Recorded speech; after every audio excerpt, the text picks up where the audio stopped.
I thought I saw it in the distance, but then that would make it probably a lot less than 7 seconds. It's quite a long straight, that, down towards the foxhole, ultimately. Yellow flags, or some flags being waved. It's mainly blues to just warn one of the Caymans that the 4th place car is trying to squeeze through. Time starting to run short here for the Valkenhorst Motorsport BMW. And the 35 car, you're quite right, has slipped out of the top 5 now, being replaced by the number 44 Mercedes-Benz. Yeah, that's the Landgraf car, which Klaus Landgraf has shared with Stefan Schmickler, Markus Schmickler and Kai Riemer, and somehow getting through 4 drivers in the Mercedes-Benz. Both is just doable because they've had their 3 pit stops. Yeah, probably means that one of the drivers just get a relatively short one. Now, red Porsche up ahead. I don't think that's one of the Fricadellis. No, it's not. 911 heading down in towards Breitscheid then, and proving to me that the 911 car is quite a bit further ahead than the 100. But can the 100 car in this phase of the race offer a bit more pace than Romain Dumas can? And it was Romain Dumas who maybe suffered a little bit, just struggled with the pace of the 911 during his last stint. And I posed the question as to whether the Michelins beneath him were brand new. I think they had to have been, but it was a bit understeery here and a bit oversteery there for Dumas. Yes, I think I'm assuming that we'll have Michele Di Martino out of the car now, and it will either be Matthias Henkeler or Christian Krocknes back at the wheel of the 100 car, and that should improve its pace quite considerably. But with just coming into the last half hour of the race then, and 23 laps completed, and the Fricadelli Porsche at the moment, we're heading, assuming that's back with Frank Stippler at the wheel of it now. 100 car, again, hunting down a very red Porsche. Well, it looks like a GT3. It's not. It's possibly an SP7. 588 is a... Oh, that's probably the car that 911 has just overtaken. That's why it's it's not another red Porsche. It's the same one. It's the same red TAM Porsche Racing car, isn't it? Yeah. And the Mercedes-Benz SLK about to be lapped as well by car 100. So Valkenhorst Motorsport now with the carousel on this lap, safely negotiated. Bit of open space now for its driver to power his way up towards Hohe Acht and over the rise now towards Brunchen. And the campsite slightly less densely packed than you would find during a 24-hour race, but there's some good support down towards the Grand Prix Strecke and along Hatzenbach back as well. Always a splendid place to spectate from. And a change in the Cup 2 class, Johnny, because all of a sudden the Gigaspeed car, the number 1 car, isn't leading that race after the last set of pit stops. It's turned back to the Team 75 motorsport car. David Jahn and Marit Bergman have taken the lead of that class, and perhaps importantly, they've managed to squeeze in between them the number 62 Porsche from the SP7 class, in between themselves and the number 1 car. So change about, and I think that will remain that way. There's not that much. There's a fairly substantial margin. We'll have to keep an eye on that to see whether there was an extra pit stop or something which has led to that, and the number 117 still having another pit stop to make in the last half hour. We'll see how that one pans out, but certainly some close running in the Cup 2 class. The Fricadelli Porsche number 31 heading towards the end of the Dottinger Höhe and leaving the ground, or certainly tyres leaving the ground at certain points as they head into that really bumpy section at Tiergarten. That chicane gets ever tighter, and important to keep the car on the black stuff through that final sequence of challenging bends. There's some slower traffic to negotiate here, but on the straights that should be fine. One of which is a Toyota GT86 from Cup 4, and down in towards the first corner, making sure that that BMW numbered in the 4s has seen the faster car, which it had. So that's one of the BMW 3 Series, I think, staying sensibly off the racing line. So into the arena, Mercedes arena they go. This is the start of lap 24. And that gap, I reckon, Johnny, down to about 4 seconds between the Fricadelli Porsche and the BMW. And then the next question comes is how far back there he is. So he's still 15 seconds behind Romain Dumas with the 911 Manthey Porsche. Okay, so 30 minutes on the clock. They're still doing lap times of 8.5 minutes-ish. Although lap 23 from the 100 car was very impressive, as an 8:05. So we're on to lap 24. Do you think this is going to be about a 27-lap race then? Yeah, 26, 27. We're not going to reach 28, which is the number I talked about during our countdown to green. But we have had quite a lot of caution areas and slow zones as a result, whilst cars have been recovered. Thankfully, not too much barrier damage to be sorted out. I know I may have said that a bit too early, but I'll talk about the race so far, 3.5 hours gone. And that's crucial, because now we're into the last half hour, Johnny. That means that the number 36 Walkenhorst BMW, if it does need to make another pit stop, and I think it does, is going to be able to, the Z4 GT3 car, is going to be able to make its final pit stop without the limit of pit time. Down through Hatton back goes the 100 car in 4th position then. Behind the wheel we put either Christian Krognes or Matthias Henkeler. Difficult to tell those two drivers apart on their pace, because it's very similar.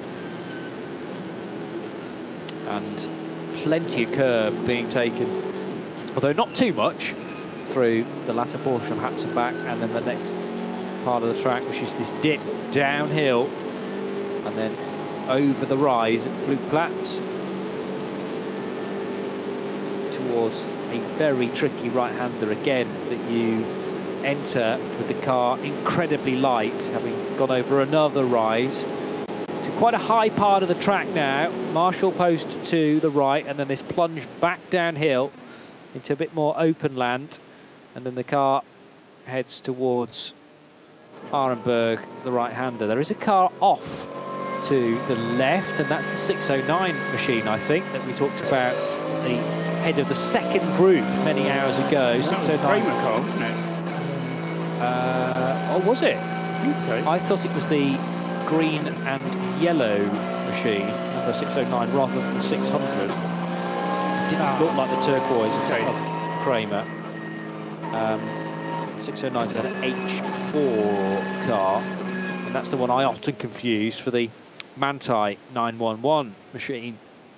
But I didn't see the extended chassis of the 600 and that monstrous rear wing on the back of the Kramer car, which I think is still running.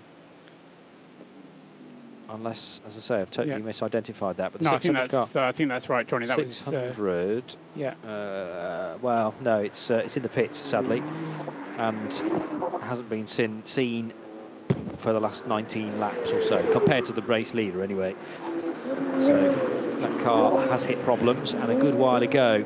Hoffa Racing BMW. One of those was in strife not so long back. It may well be that one that is just heading out of Tiergarten now, because it was able to get back out onto track, and I don't think there was a huge amount of damage on that Hoffa BMW, but they come here with a couple of cars, the 211 in SP6 and the 210 also in SP6, and the 482 BMW 325i, which runs in V4, and another V4 car, so that's 4 running total here. No, it is just 4 from Hoffer Racing, but again, great support from that family-run outfit for VLN 4.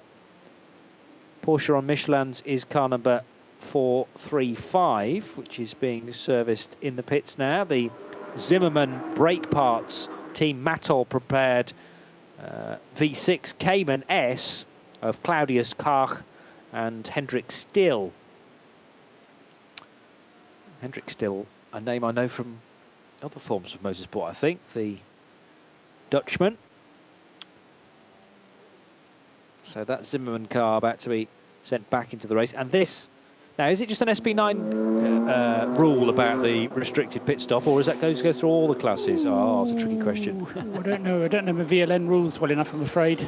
Just wondering whether this car can be sent as quickly as possible. It doesn't appear so, because they don't seem to be in any great rush about car 435. No. And even though we're in the final half hour, as we've said, the SP9s can be done as quick as you like. Older shape Astra there being overtaken through the carousel. So there's another car that I only spot with half an hour to go. Yes, and that gap between the second and third, sorry, the third and fourth place cars continuing to come down, isn't it, as the BMW closes on the Manthey Porsche. It was 4 seconds at the beginning of the lap, but it was rather more like a second, I fancy, as they headed through that part of the circuit on that previous lap. Yes, that yellow Astra that's just been overtaken at the carousel was either the 504 Opel from V2T of Heiko Gross and Sabrina Gross, or it was the Dario Corsini driven H2 offering, car number 629. There's 4 Astras in the race, two of which are contained in Cup 1, so they are the OPC Cup cars from the one make category. And then there's the older shape machines in V2T, VT2 and H2. 24 minutes to go, and the 100 BMW now has the 911 Porsche in its sights.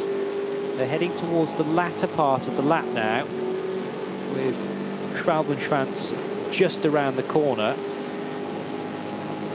And 911 working its way through traffic pretty swiftly, but the 100 car just seems to have the legs on the straighter stuff. They're heading towards Schwalbenschwanz now, just around this next corner, and one of the Pixum Team Adrenaline cars in its classic blue and orange colours, not deliberately getting in the way of the 911 Porsche. It had to be somewhere, but that really did balk the line for Romain Dumas, and he's maybe lost momentum here at the crucial time. They're about to head over onto the Dottinger now. Yes, and of course that's the point, Johnny, where they do need to get the throttle down at the absolute optimum moment, because otherwise the 100 BMW is just going to draft past this Porsche. He's just going to pop out of the slipstream at the end of the straight, and I suspect do him just as they get into the Tiergarten chicane. The BMW at the moment just seeming to have the legs of the Manthey Racing Porsche. Renault Clio in the way there. He needs to stay out of the way as these two rocket ships come barreling past, and by focusing in, you see the camera just pretended the Clio wasn't there. But no, in fact the BMW didn't quite have the legs on the Porsche there. I think the BMW possibly carrying a little bit more aero, which is why it's able to close up through the fast stuff, but certainly the Manthey Porsche in a straight line was able to hold its own then. So through at the end of another lap, 22 minutes remain, and so that's still the battle for third and fourth places. The question is, how much further up the road are the leaders, and is the leader still the Fricadelli Porsche number 31, Frank Stippler, at the wheel of it? Interesting to compare the two car shapes though, Porsche versus BMW, because the Porsche was a long way off fully eclipsing the M6 behind. The M6 is wider, the M6 is taller as well. You can see the roofline protruding above the 911, and the 31 has been in and out again, Paul. So car 31 had already done 3 stops, hadn't it? Yes. So car 31's been in and out again, and therefore gifts the lead to car number 3. Now, was that some kind of splash, or was it an issue with the car that maybe Norbert Siedler or Frank Stippler could feel was going wrong? I think it must have been a problem, because I don't see any other reason for it needing the fuel. So unless I've missed something fundamental, it should have been able to get to the flag on the amount of fuel that it had, and so a stop 4:31 should have taken it to, yes, I think it maybe I'm wrong, maybe it did have to stop for fuel, but you're right, Johnny, to say that it was out again. Stopped in the last half hour though, so it could be as quick as the team wanted. Yes, it was a pure fuel stop, that's for sure. Yeah, and it looked like it came out at a real rate of knots in order to try and hunt down the Dusseldorf and Muller BMW M6 in the two-tone blue of Falcon Motorsports. But that car, for my money, now back out in front, car number 3, and the Fricadelli car's fallen behind both the 911 and the 100, I reckon, too. So yes, it was a splash, but it's proved very costly. Yeah, I'm going back to my original instincts. I'm going to say that it didn't need the splash, or at least it had enough fuel to be able to get through without that stop. Okay. We'll piece all the finer niceties of the race together at the end. But, yeah. So what we're watching now on the screen is the battle between the 911 Manthey Porsche and the Valkenhorst BMW is now the battle for second place in the race. The only thing separating them from the race leader is the race leader, the number 3 Falcon BMW. So they're heading down into the foxhole now, 911 and 100, shortly to get to Adenauer Forest.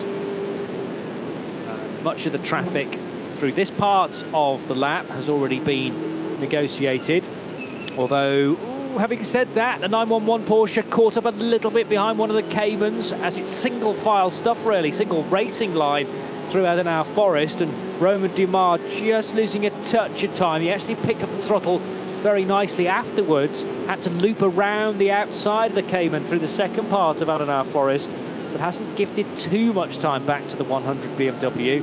We know the BMW is strong on the straights. Paul reckons it's carrying a bit more aero, and I would agree with that. And possibly because it's reliant on the aero, then when it's behind one of the Porsches, as it was down the Dottinger Höhe, it just couldn't, well, it couldn't find an opportunity to draft by. That might have been to do with the fact that they were both lapping a Clio, and there was no opportunity for that big BMW to peel out from behind the Porsche and try and slingshot by. 941 is one of the SP7 cars. 941, the yellow Cayman.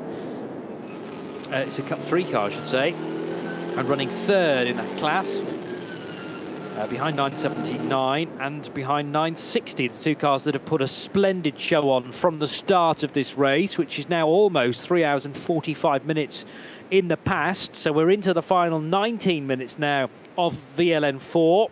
Remember, next time we're racing in this championship, it'll be a 6-hour affair, but in this shortened version of the endurance races around the Nürburgring Nordschleife, first position becoming more certain, but second and third far from decided. And where is the Fricadelli Racing Porsche going to finish? Number 31, which needed some kind of attention in an unexpected pit stop in the final half an hour. And the question is, if the 31 needed to stop, then do any of these three cars need to come in? I'm going to stick with my original thought, was that was an unscheduled stop to fix a problem, possibly a puncture on the 31. His lap that he came into the pits on was, what, some 8 seconds slower than a normal lap. Now, that isn't just due to it being an in-lap. 8 seconds is a lot longer than that. So I think he had some kind of problem which delayed him on that lap. It happened at a time which was fortunate for him, and he could therefore come into the pits. As I say, I don't think it was a scheduled stop, and I don't think that any of the leading 4 cars, including the 31, have to make another pit stop before the end of the race. Find out whether a pit stop is necessary, but I don't think they have to happen. The leading group then coming through, in fact that is the 31 they've just passed, isn't it? I think that was the 30. Was that the 30? Okay. With the Avalon sponsorship right, on it. Okay. Yes. Yeah. Okay. That's the 30 with yeah. Also from the Frickadilly Racing crew, of course, and a very similar paint scheme as the 911 and the 100, almost together, are now heading through Brunchen and then beyond towards the latter portion of the lap. So Flansgarten and then the Stefan Beloff S before reaching Schwalbenschwanz. And this is crucial for Romain Dumas. It was a lap ago to try and get through traffic, or hope there's no traffic at Schwalbenschwanz, so he can get the slingshot onto the Dottinger Höhe and therefore not be a sitting duck, with the BMW raring to go and trying to overtake. The problem is they're now negotiating some BMW traffic. They're not in the same class though. That's the non-SP9 BMW Z4, I think, just up ahead. Yes, and they're able to duck past that relatively swiftly. Now, what's the traffic like at Schwalbenschwanz for Dumas and for the 100 car heading down? It's much better than it was a lap ago, although there is a Toyota GT86 needing to go to the racing line. Dumas carries good speed though through that concrete area, and the car is spat out from the other side, and this time travelling well through the first part of Galgenkopf and now onto the Dottinger Höhe properly. And the BMW this time trying to just ease out to maybe cool the engine a little bit, because it's been stuck behind the Porsche for much of this lap. And is there a concern that the engine temperature is getting a little high, or was that just a preemptive curing of a problem? Bonnet again rising high though on the 100 car. It's been like that for much of the race, and the team at one of the stops taped it down, but definitely the rear right corner of the bonnet starting to lift up now. I'm sure this driver will be sitting on the left-hand side, won't they, in these BMWs? So that shouldn't obscure the view. And this time the BMW, the 100 car, gets a great run on the 911 Porsche. So for whatever reason, Dumas wasn't quite as clean as the 100 BMW through Tiergarten. Can the two cars overlap? No, because the Porsche has good legs, although from a long way back, the 100 car thought about a move into the Mercedes arena. Thinks better of it though. Still 14 minutes to go, so there'll be this lap and one more. The race leader is further up the road, but not a huge amount, so we should see, yes, this lap completed, which will be 26 and then a 27th lap to finish things off. There's definite daylight. No, that's 26 there. we've just completed, so we get 27 and 28, so it's 28 laps. It is 28 laps, okay. Which is what I think you said it was going to be. Did many hours ago, and I corrected that several times over. I'm just slightly concerned about the daylight we're seeing between the bonnet of this BMW and the wheel arch, effectively, which gets greater down the fast stuff because there are air intakes and grills. Some of that's for cooling, for the air to flow through. Some of it's a grill or grill area for the heat to escape from as well.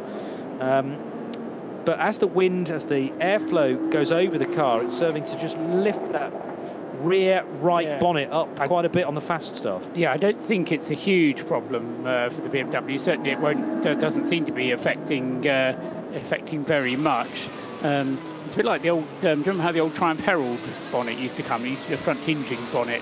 I mean, the actual engine compartment of the BMW is front hinging, but it's a bit like the old Triumph Herald that used to lift up from the bottom of the windscreen, and that is lifting up only on the right-hand side though. But I think it should be okay, and is merely just a bit of a distraction for the driver there. But Romain Dumas certainly having his work cut out at the moment, keeping the BMW behind him. The other BMW up the road, the Falcon Motorsport car, is now the best part of 30 seconds ahead, and so the moment is going to be in command of the remaining couple of laps of this race. Just tracking back to see if I can identify the stills of the accident towards the end of the Grand Prix Strecke and the start of Hatzenbach, to see whether the 100 car had any contact on the front right. It doesn't look like it did. It was involved in that incident, certainly, but the damage came when the Porsche number 4 made contact from the rear. don't remember any contact for the front right corner. Good run out of the Fuchsauer for the BMW this time, and he's right behind the Porsche. Whether he's going to have enough room to make the overtaking move stick. And of course, as we've seen before, if you don't make the move happen before you get onto the Nordschleife, then you do tend to spend an awful lot of time looking at the rear wing of the car in front as they head then out of the Adenauer Forest up to the top of the hill at Adenauer Forst, and then they'll be headed round these left-handers with the nice view on the left-hand side. Once you can't start turning back to the right, they won't be looking at the view very much. But if you ever do get the opportunity to drive around, beautiful views on the left-hand side as you come down and start the descent, which takes you down ultimately, as Johnny had said a minute ago, it ultimately brings you down to Breitscheid, but there's a couple of false alarms. So you think you've got there and you haven't quite got there yet. 2 wheels on the grass there from Romain Dumas. That was his quickest way by the latest batch of traffic, and we are seeing quite a bit of clumping of traffic here, with Porsches finding other Porsches in the SP7 and the Cup 2 division. So not only do you find one car, but sometimes 4 or 5 altogether. It makes it even more tricky, clearly, to get through. Now a bit of clear space for Romain Dumas to get his head down as they reach the dip, the valley at Breitscheid, and then the climb, which is really steep, up the other side. Again, it's kind of single file stuff here. You have to be uber brave to draw alongside a competitor, and let's face it, the BMW is not close enough this time around. Unlike coming out of Arenberg and down into the Vauxhall, where the BMW certainly had the pace over the Porsche, but just didn't have the track space. Meanwhile, the engine you hear in the background is the #1 car as the Porsche up ahead leaves the ground briefly, hopping and skipping through this part of the circuit, which is after Horacht, so heading through Wipperman on towards Brunchen and Flansgarten eventually. A lot of these corners always seem the same to me as well. And I think, oh yes, I'm at this bit now where I'm going to emerge into Schwabenschwanz. Oh no, there's another bit that looks exactly like the previous section first. But I'm sure there is a way of memorising it. Yeah, and they always say just familiarise yourself, go do as many laps as you possibly can. The old school of the 1950s and the 1960s used to say that you should only ever go for the bits that you genuinely know, because there's quite a few bits where you think, oh yeah, oh no, that's not that bit. But riding on board then with the #1 car. Now this is the battle for Cup 2 honours, isn't it? Because the #117 car is the car that's alongside us, so we've got a great battle going on here between the 1 and the 117.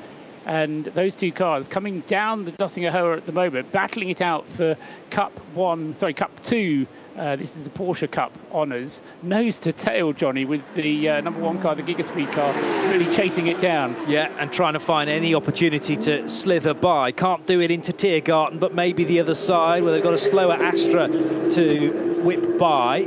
And now the red and white car, which is in the wheel tracks of the 117. So the #1 car trying to get back through. The 117 car weaving from the left-hand side of the circuit now to the right-hand side of the tracks in order to defend into the first corner. So there was a number of changes of line there, but didn't jink back across to the left-hand side of the circuit. So it might all be considered as one move, and therefore okay. 117 versus #1, and the 1 car trying to fashion an inside line, but the 117 car's not going to give that up easily. And there was contact there because the 1 car was all over the grass, lost grip, lost control of the car briefly, and the front right corner of the #1 car clattered into the rear left of the 117. They're both still moving and at pace. But lost a dive plane or something, didn't Yes. it, the #1? So, and possibly a little bit more, but only bodywork, I think, was all that the damage was on the #1. But this is where the Grand Prix circuit is so crucial to a race position, because it really is on the Grand Prix circuit where you have to make the move stick. And I think we'll see this as well in a few minutes' time when we get the 911 and the 100 into view. Because they are again going to want to make their move on the Grand Prix circuit, because as we've seen, whether it is Christian Krognes or Matthias Henkeler behind the wheel of the BMW. He just can't get by the Manthey Porsche on any element of the Nordschleife. It has to be done on the Grand Prix circuit. Okay, well, these cars are about to head onto the Grand Prix circuit for the final time, because we're into the final 8 minutes now. The race leader will cross the line to complete 27 laps. Very different line there being offered by the 100 BMW, which, well, the idea behind that is surely to get good exit speed out of Tiergarten and down the main straight here. Perhaps the 100 driver agreeing with Paul in that if a move is to be made, it'll be here, either Christian Krognes or Matthias Henkeler. As Henkeler or Krognes comes from a long, long way back, there is a gap there. There's surely going to be contact. There's certainly rubbing between the front left corner of the 100 BMW and the rear right of the Porsche. So not quite the same as what we just saw in the Cup 2 division. But there is again an inside line, well, faintly opened by Romain Dumas, but he swiftly slams it shut in the face of the BMW. And is that the opportunity gone? Well, it was the opportunity, wasn't it? But so difficult to find a way through. And as you said, it was a move from a long way back. But I think Romain Dumas did everything absolutely fairly. And Christian Krognes or Matthias Henkeler was really just pushing his luck a little bit, because he wasn't going to get the BMW stopped. Of course, these two cars, you mentioned it earlier on, different shapes, different configurations, one with the engine in the front, one with the engine in the back. They deliver their power slightly more differently, they move differently, they do weight transfer differently as they're turning into the corners and under the brakes, so quite difficult to compare them. But certainly since that touch, it doesn't look to me as if Henkeler in the BMW has been able to get back on terms with the Porsche. Into the same situation as we were about 3.5 hours ago, with lots of traffic at the Hatson back. But yes, the BMW, as late as he dared on the brakes into the first corner, and there was certainly a little bit of a touch, but what it hasn't done is brought any of the bodywork away, and there might be a concern as far as the BMW is concerned that that's worked the bonnet even further loose on the left side this time. Yeah, I just wonder whether there might have been a bit of tyre-to-tyre contact and possibly a bit of sidewall damage on the BMW. Not sure, but we'll see what happens there. Meanwhile, time will tell. Cup 2 battle is out on the Nordschleife. They will get another lap because they are ahead of... Oh, and actually, are they ahead? Because they're ahead of the second and third place battle, but I'm not quite sure if they're ahead of the number 3 Falcon BMW. Yes, that is tricky to tell, but as you say, the scrap for second and third overall is behind them.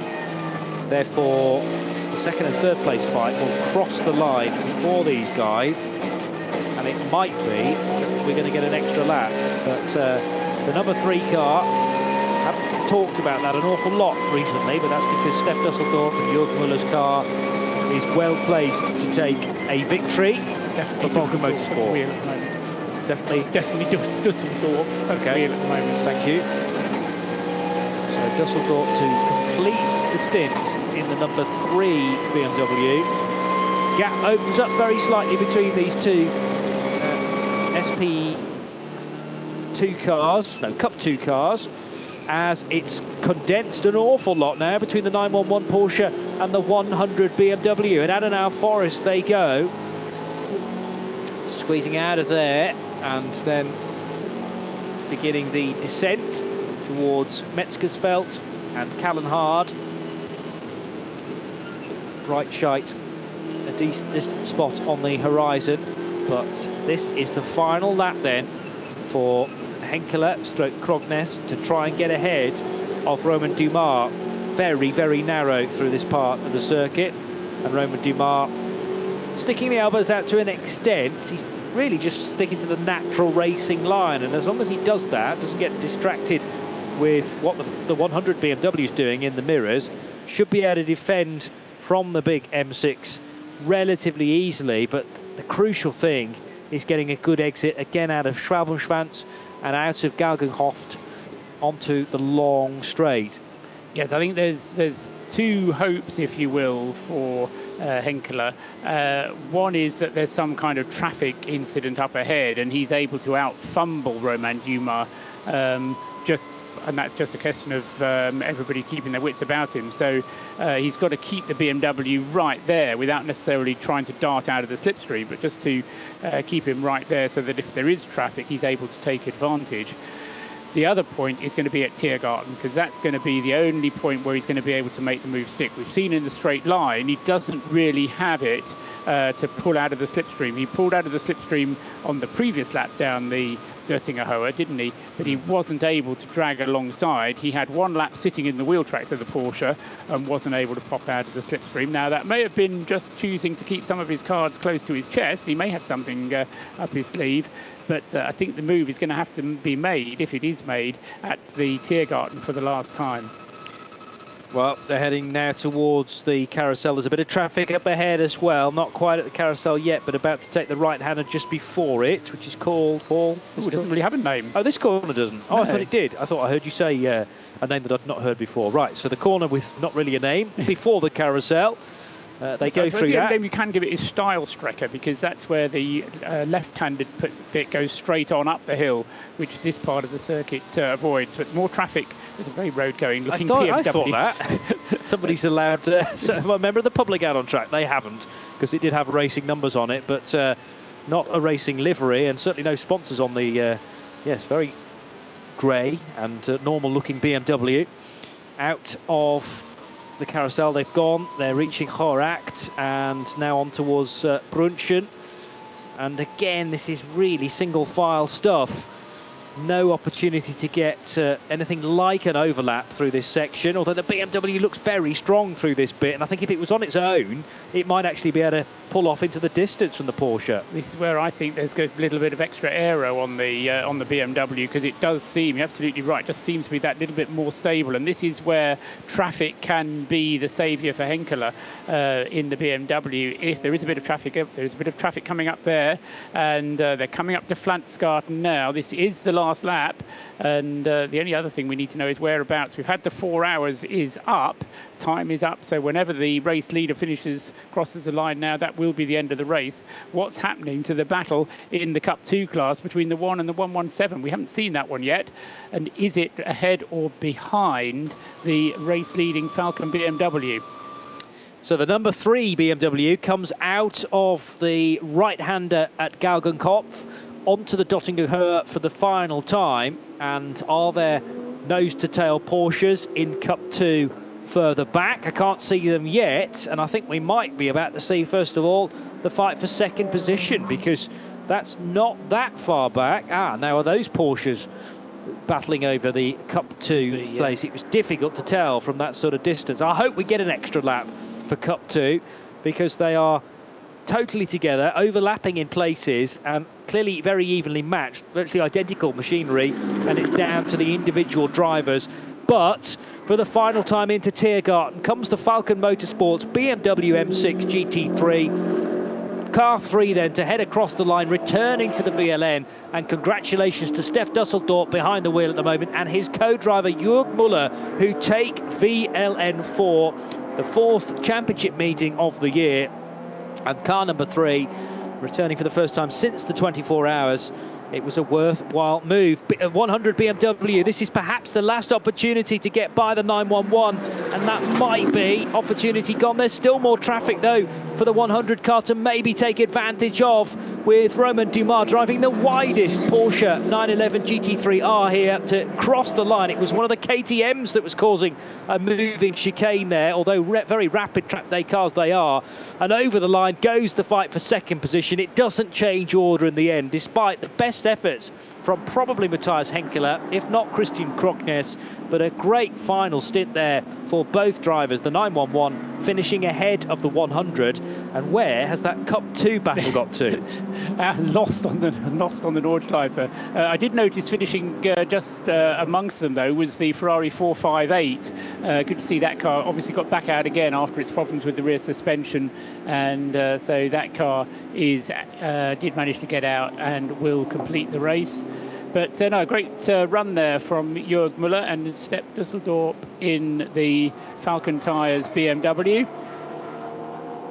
And pretty faultless run from that car. It led for a pretty solid chunk in the middle of the race, and then what remains a mystery is what precisely happened to the number 31 Fricadelli Porsche. For that car, for my money, seemed to have its position ready to participate in the battle to the flag, but it wasn't quite able to do it. Had to make that extra pit stop. Leading BMW class car comes across the line there, almost kisses the pit wall as he comes through, but taking the checkered flag then in the BMW Cup class. Another BMW headed for the pit lane to take the checkered flag rather than doing it out on the circuit. And for the moment, at least, we'll have to wait and see what the timing and scoring screen tells us will happen to the 117 and 1 Cup 2 class battle. Taking the flag in the SP7 class in the end was 62, as we expected it would do. And in the H4 class, number 588, again, much as was to be expected, taking the victory in that class.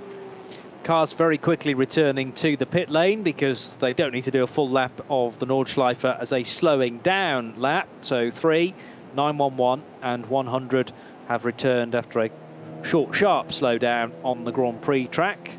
And the 31 car not very far away either. That finished 4th, the Norbert Siedler and Frank Stippler car.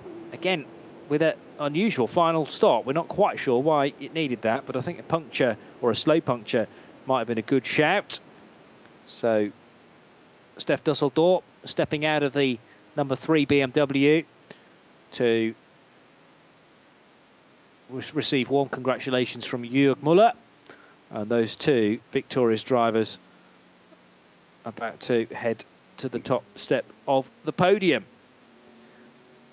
And it was the 911 in second position, the 100 car in third spot. I was just trying to work out whether the Cup 2 battle had gone on to an extra lap or not.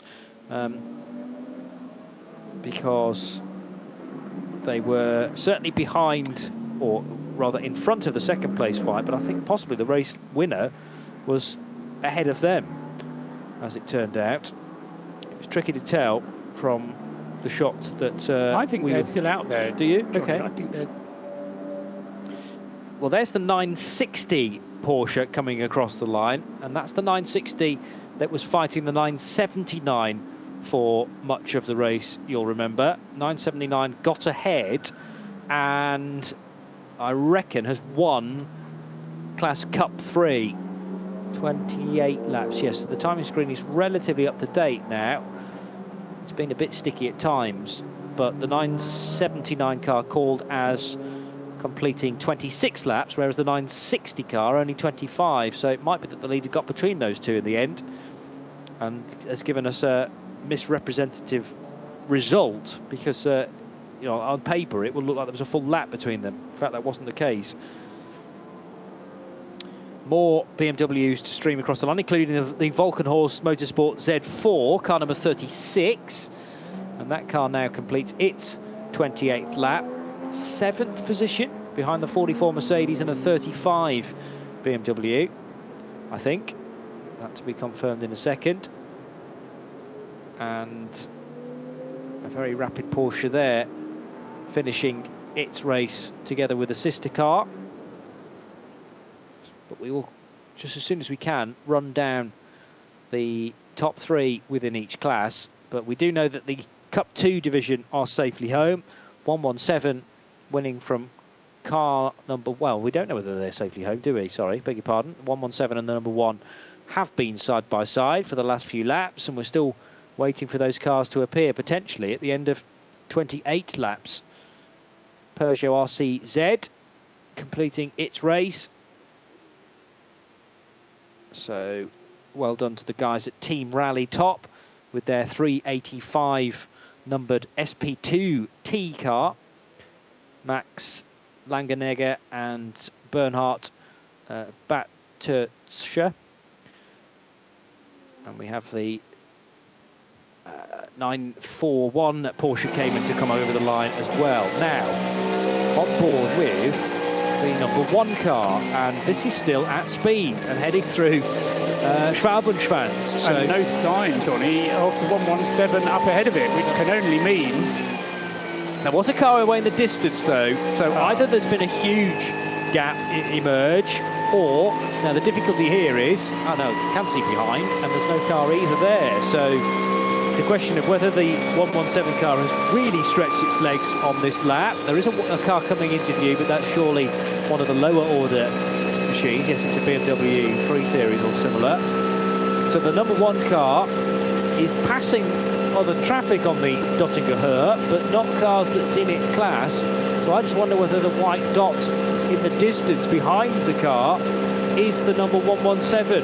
So perhaps we have seen a change on this final lap for Cup 2. It's tricky to tell from this vantage point, but the number 1 car carrying damage is the focal point as far as our director is concerned. Just talking you through the live stream to call these Cup 2 cars over the line then, and I reckon it is the number 1 car that's got the jump on the 117 on this final tour. Much celebration on the pit wall as well, as the number 1 car comes over the line with still yet to emerge car 117. Yeah, and that's a good performance then from Alex Mies, or whoever it was who finishing up then, taking the class lead on the last lap of the race and finishing in 8th place overall. So great performance there. Is that the Porsche that it was fighting? Car 117? No, I don't think it is. No, I don't know what happened to the 117. One hesitates to say maybe something happened on the last lap. Well, we'd already seen some contact at the start of their penultimate or final lap.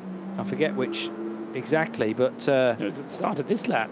So it was the start of the final lap then for these cars, and that meant that onto the Nordschleife for the final time, the number 1 car was carrying some damage to its aero, the front right corner, no longer looking like as the designer intended, and it also meant that the rear left damage, well, potentially that's caused more problems, because if it's bodywork folding in upon tyre, then that may have caused a puncture or sidewall failure, at the very least a slow puncture. But I can't see the 117 machine at all towards the end of this lap. This is well over 30 seconds now since the number 1 car completed its race. The number 1 car coming across the line then 7 minutes and 50 seconds in arrears to the overall winner, and who therefore will finish 2nd in Cup 2. It might be the 101 car at this rate. 101 called as the 3rd place finisher. But I think he's a lap behind, so... so will that prove crucial? Yes, I think if the 117 did have a problem on the last lap, then the 101 won't be able to overtake on the last lap, because he'll have taken the checkered flag already. However, if the 117 car can't make it home, then it will have only completed 27 laps as well, although... Yeah, but it did it in quicker time, didn't it? It completed 27 laps more quickly than the 101 did. True. And you don't have to be running by the flag in VLN, is that the rule? Not sure about that either. Not sure about that either. Well, at the moment the 117 car is yet to appear, but it might be, the driver might just be nursing it home somewhere around an area that we're not privy to at this stage, not carrying an onboard camera, the 117, so we can't update you with its whereabouts. What we can tell you, though, is the number 3 BMW M6 GT3 has completed VLN 4 in a little over 4 hours, 4 hours, 1 minute and 40 seconds, near enough 41 seconds, and wins the race by 34.5 from the 911 Porsche. And bear in mind, the Manthey Porsche and the 100 BMW from Volkenhorst Motorsport separated by just 0.3 of a second as they crossed the line. 4th place was the number 31 Fricadelli Racing Porsche. 5th place going the way of the 44 Mercedes. We didn't talk a great deal about car 44. but the one of two Mercedes-Benz in the race, and it is the 44 car from which team, remember? It's the Landgraf Motorsport team, driven by Klaus Landgraf, Markus and Stefan Schmickler, and Kai Riemer. That car finishing in 5th place. 6th position, the 35 Valkenhorst Motorsport BMW in the dark blue livery. Then the Z4 from the same team, 7th. 8th place going the way of the SP of the Cup 2 victors, car number 1. And then 62 winning its class, SP7. We're still waiting potentially for the 117 car, although it is called in 10th position on the provisional results and a lap down. So it might be that even if the 117 car can't reach the end of the race, the Team 75 Motorsport car, it might still be called in 10th. Yeah, I think it still will be classified in 10th place. Although the surprise to me, Johnny, is only 9 cars, therefore, finishing on the lead lap. Yeah. And after a 28 lap for a race. So I kind of would have expected slightly more than that to finish on the lead lap, but that's what we've got. Outside of the top 10, the 588 car, which we talked about from the start of the race, starting in the second batch of cars, finished in 11th position. So and one Class H4. Well done to those guys. That's the TAM Racing Porsche 911. 12th position going the way of the other Fricadelli Racing Porsche, number 30. Then it was in 13th position, car number 77. Car 77 being... Oh, just had it then a minute ago. Now then, bear with me a moment, listeners, callers. Car 77 that's run within the top 20. This is the Rent to Drive Familia Racing, Christian Menzel and Dmitry Lukanivoc. Found it at the same time. Thank you for that. Car 4 being the Falcon Motorsports Porsche. Where might that have finished had it not been involved in dramas heading on to the hats and back? And car 101 completing the top 15, which probably won't inherit second place in Cup 2, but it will make it on the podium as far as that division is concerned. That's the Gigaspeed team Get Speed Performance Porsche 911 of John Schaffner, Janine Hill and Arno Klassen. Other class winners from the TCR class and a very well-run race from TCR for the car number 802, the Matilda Racing Golf GTI. Andreas Goulden and Benjamin Leuchter winning in the TCR class. SPX was won by car number 170, the Manthey Racing Porsche Cayman GT4. The Cup X class, the cars introduced for this race was the Stuck family ISA Motorsport KTM Crossbow for Ferdinand and Johannes Stuck, number 925, which finished in 21st place overall. In the Cup 3 class, the winner there was the 979 numbered car of the Premier Motor Oil, the Mebanol Mullner Motorsport car of Hamza Owiga, Alex Schuler and Moritz Krantz, and they finished in 22nd place overall. SP10 was won by car number 171, which was the Black Falcon Porsche Cayman GT4 for Mustafa Mehmet Kaya and Gabriele Piani.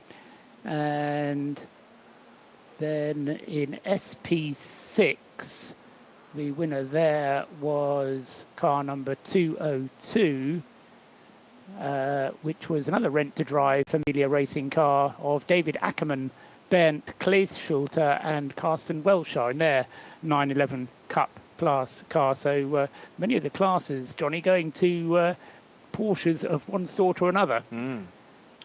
Yes, I mean, there's a fair dose of Porsches and BMWs at any decent VLN race, and that is what you would expect. It's a shame we don't have quite as many Mercedes. The AMG proven to be quite a weapon in modern day GT3 racing, but low on numbers as far as this event was concerned.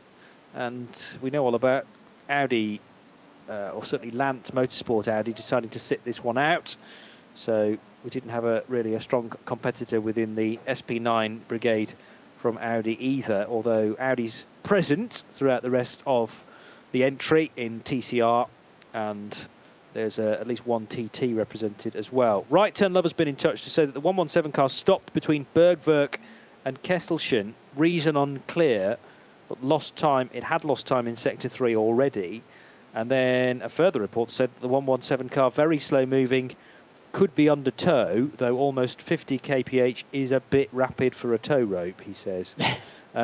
So that's information gleaned from the tracker, which we don't have turned on actually in our commentary box, but thank you for that. Because it only works if you've got one of those tablet things like Joe Bradley's got. Yes, I know what you mean. Yeah. Neither of us do, sadly, but I do know that plenty of people listening have got one of those, and it's been clocked at 50 kph, so is kind of making its way back.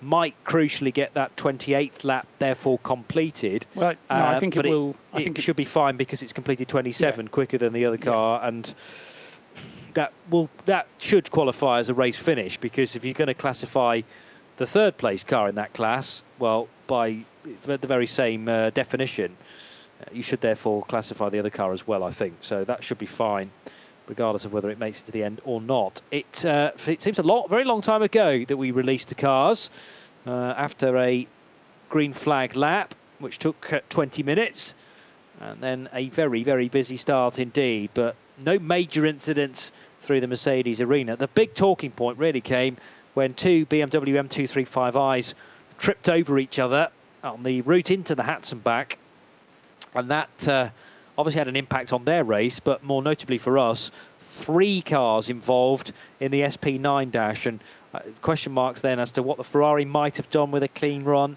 what the 4 Porsche might have done as well, because that was showing good speed after it was repaired by Falcon Motorsports team. And of course also to what extent it then hampered the race for the BMW, the Valkenhorst car number 100, because that was involved as well in that incident, and who's to say to what extent that car's lap speeds were compromised after that. So yeah, it did take 3 of the top SP9 class cars out of the not necessarily out of the event, because the Porsche at least did get going again. We didn't see anything else from the Ferrari though, and let's say some little damage sustained to the Valkenhorst BMW, but a great race nevertheless, and certainly not just for the overall battles, but particularly for me, Johnny, the highlight, one of those SP was the Cup 2 battle between the number 1 and the 117 car, which really was a splendid one to watch. Slightly disappointed that TCR didn't turn into something of a better race. We had the variety there, but we didn't quite have the close racing, and the BMW 235 eyes as well kind of fizzled out a little bit once they'd got themselves sorted out about mid-race distance. Podium presentation taking place now then above the pit lane, and already on the podium in 3rd position, the drivers of the 100 BMW, that Valkenhorst Motorsport car, Christian Krognes, Michele Di Martino and Matthias Henkeler. Standing on the 2nd step of the podium now from car 911 and Manthey Racing, Richard Lietz and Roman Dumas. But the race winners are about to head to the top step of the podium, and the winners, of course, being the drivers of the number 3 car from Falcon Motorsports, Stef Dusseldorp and Jörg Müller. Great to see, I have to say, Jörg Müller out there, always a man who's enjoyed his motorsport and long associated with BMW and things that BMW have done. So really great to see Jörg Müller up there, and He gets the biggest hug, but he's still hugging the girls down there on the podium. Is Jörg Müller? So he's doing having a great time up there, and great to see him on the top step of the podium then for Falcon Motorsports. And I don't think, unfortunately, we're going to get the national anthem piped through to us here on RadioLeMans.com, but there is a chance to reflect on this BMW in its classic Falcon tyre colours. And yeah, it's a strange route that the team take with one BMW M6 and one Porsche, but I suppose that at certain tracks one car may be stronger than the other, both running on the same rubber of course, but the BMW M6 has looked particularly strong this weekend, with, for a fair portion of the race, 3 of those cars out front. In the end it finished BMW from Porsche from BMW, but now what was the other BMW that was up in the mix for a fairly lengthy time? It was the 35, I'm going to guess at. No, the 135, yes, that's right. Yes, 35 so was the... We had 3 135, didn't we? Yeah. Top 3 for a fair spell, and then the 911 just struggled to... It didn't qualify particularly well, and then took a time to get into the top 3 positions. The Falcon caps now going back onto the heads of Steph Dusseldorp and Jörg Müller. Falcon from Michelin in second place and Dunlop in third place. Yes. So good variety of tyre manufacturer, even if we had BMW and the Porsche at the top of the podium. But variety in tyre manufacturer and good variety amongst the driver lineups as well. So great to see them up there. And now the winners of the Cup 2 class making their way out onto the podium. Alexander Mees, Tim Scherbart and Steve Jens. And Cup 2 entertained throughout.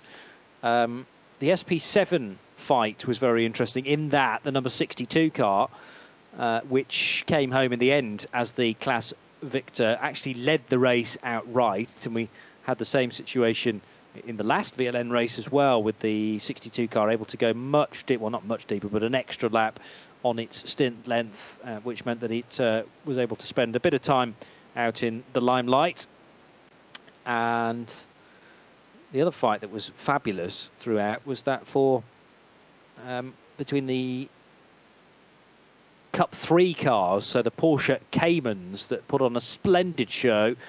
In the end, both of those cars that were out front put 26 laps in the books, 9.79 getting the judgment over 9.60, and the gap at the flag, I'm not sure whether I can tell you straight away. Oh no, I might be able to. Yes, the gap in the end was a minute. So despite them being nose to tail for most of the first sort of 3.5 hours, something happened between 9.79 and 9.60, which drove a wedge between them. And the judgment going the way of car 9.79. So congratulations to all involved at Müllner Motorsport, but also thank you to those at Teichmann Racing as well for supplying a brilliant competitor for the 9.79 crew. And to watch those cars absolutely together for such a long period of the race was really, really good, and I think bodes well for the rest of the season. Slightly different next round. Yes, we have to wait for it, Paul. It's several weeks now till the 19th of August, but it's going to be a 6-hour race for the 5th round of the season, and that is the only extended race within VLN, I believe. So again, is it one of those races that's sort of designed to not be easily divisible? I don't think it's designed as such. I mean, you've often talked about different formats. Yeah. I think you've often welcomed that. I think, you know, absolutely, keep the teams on their toes and so on and so forth. So I think that's no bad thing to have a 6-hour race next up. I have to say, I mean, 4 hours seem to fly by. When I did the 6-hour qualification race for the Nürburgring 24. That flew by as well. I mean, when you've got a huge entry like you have here, even doing it from afar, it's amazing how the complexities of the race and the competitiveness of the race just absorbs you. And 4 hours, 6 hours just seems to fly by in the blink of an eye. So fair old pause then, as I say, till the 19th of August. That's round 5, and then we've got 2 races to look forward to in September. One on the 2nd and one a couple of weekends later on the 23rd. And then 2 races relatively late on in the season on the 7th of October and the 21st of October, which brings the curtain down on the 2017 VLN season, the 42nd edition of the 9th race of the year, the DMV Münsterland Pokal. So, plenty to look forward to as far as the VLN season is concerned. But don't forget that our next action here on RadioLeMans.com, part of the Radio Show Limited network, is the return of the FIA World Endurance Championship. That takes place next Saturday and Sunday. Saturday the 15th of July, a date for your diary as far as qualifying is concerned, working to UK time. But if you go on to the RadioLeMans.co website, wherever you are in the world, the website will do the calculation for you and tell you the times in your time zone. But from the UK's perspective, it's a 1:45 start for qualifying for the next round of the World Endurance Championship through till 2:55. And then the following day is race day, starting at 11:30 a.m, our countdown to green show, a midday start. It'll be myself and John Hindhoff, I believe, taking you through that with possibly another. We will find out nearer the time. A 6-hour race as the more standard World Endurance Championship races are concerned, with a post-race tech then at 6 p.m. through till 6:30. That's your Sunday afternoon. Next weekend sorted, I would suggest. And don't forget that the coverage on IMSA Radio continues this weekend as well. Back on air at 5 o'clock tonight for the WeatherTech Sports Car Championship qualifying action. That's an hour and 40 minutes of that to look forward to. And then the Canadian Tire 120 for the IMSA Continental Tire Sports Car Challenge. A 7:45 start tonight over on IMSA Radio, our sister station, through till 10 o'clock, with the WeatherTech race taking place tomorrow. Our countdown to green starts at 4:30 and the main race starts at 5 o'clock through till 8 p.m. with the full Michelin post-race tech service to follow after that. I think you've got 2 weekends full, this weekend and next, of motorsport action. My thanks to Paul Truswell. This is Johnny Palmer signing off on RadioLeMans.com. But don't forget, in just 90 minutes, we have more motorsport action kicking off on IMSA Radio. On RadioLeMans.com, for now, it's goodbye.